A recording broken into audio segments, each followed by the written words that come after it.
The Matrix Trilogy.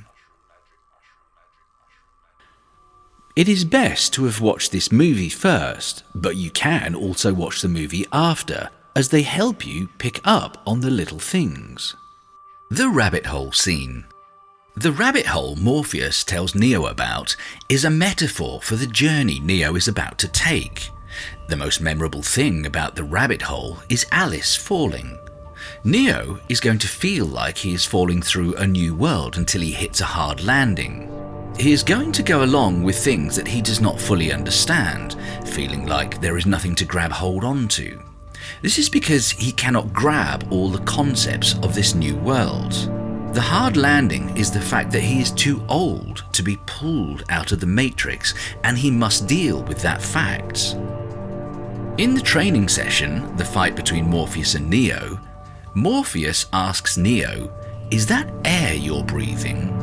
This is a hint towards the technology being used to jack into a computer. How does it work? The brain needs air, so does the technology also use air in some way? Morpheus is explaining that yes, he is breathing in the real world, but he also needs to understand how to use the energy the oxygen in his body is releasing. This is done by focusing his thoughts. The technology in the AIs in the Matrix is essentially the technology to create life. From a few computer parts, man has the ability to create sentient life. From electronics comes life. If you have the ability to create life, you can bring it back from death. Neo can jack into the Matrix, the same as the machines can. That means he has the same technology as the machines in his body. As he learns to control this technology, he learns how to come back from the dead. This is also why Agent Smith doesn't die, leading him to come back in the second movie. That is why, when Agent Smith came back from the dead, he wasn't connected to the Matrix. He brought himself back, instead of being brought back by other machines. He is like Neo. He has learned to control the technology that can create life inside him, which I think is commonplace in the machine world, as there are machine children. The reason why Neo must enter an agent's body to kill him is because agents can just jump into another body. So Neo must enter their body, possessing both the agent and the host body, then killing them both. Agent Smith must have used the Merovingian or someone like him to get the upgrade to copy himself, as that is not a power that agents have. In Matrix Reloaded, Agent Smith enters Bane's mind. We see a scene of him cutting himself just to understand what is going on. I had to think about this scene for a bit, because if programs from the machine world have no understanding of the basic human experience, how does the Merovingian have sex with all those women he seduces? He must have either entered a human host in the Matrix, or downloaded his consciousness into a human, like Smith did, then logged into the Matrix.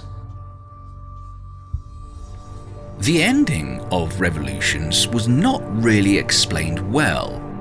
All we know is that Neo must allow Smith to copy himself onto him, so that all other copies are destroyed.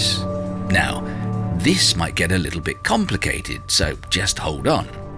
Neo is the result of an equation that can't be balanced. He is the mathematical remainder 1. He, in mathematical terms, is the epitome of one individuality.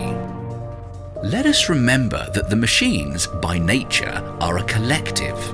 In today's world, all computers are connected together, so it is safe to say that in the future, there is more integration. This is good for the machines because working together efficiently means more profits, progress, and discoveries. This is why the machine world has achieved so much. At the same time, we must remember that each robot is an individual.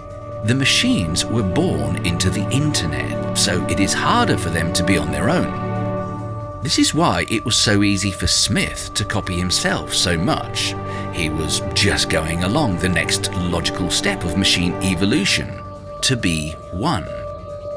At the same time, the machines feel they are missing out on something.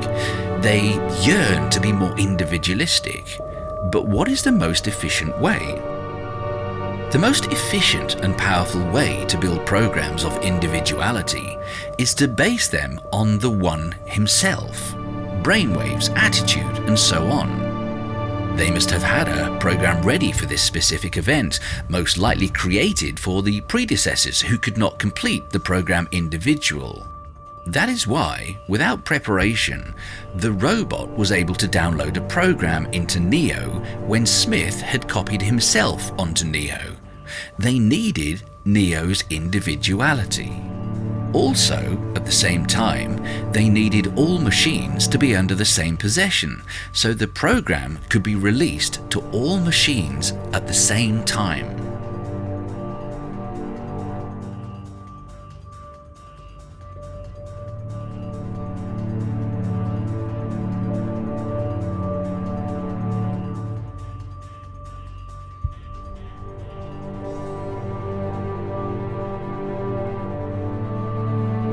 So, what might you have missed about this video?